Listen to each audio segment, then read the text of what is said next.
CFD trading is buying or selling of CFDs, or contract for difference. CFDs can be traded on shares, indices, Forex and commodities, among others. In CFD trading, you are not required to own the underlying asset.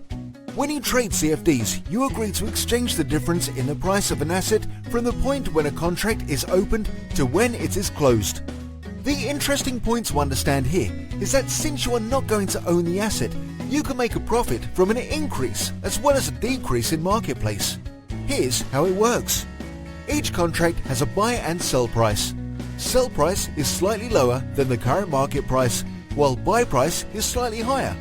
If you think that the market is going to rise, you buy, called going long. If you think the market is going to fall, you sell, called going short.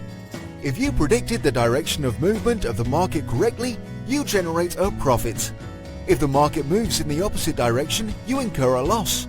The magnitude of profit or loss depends on the magnitude of rise or fall of the market. The more the market moves in the direction you predicted, the more will be the profits, and vice versa.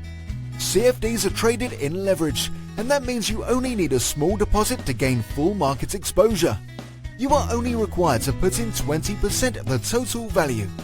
The profit and loss, however, are dependent on the market value of trade, and so the gains and losses are magnified accordingly.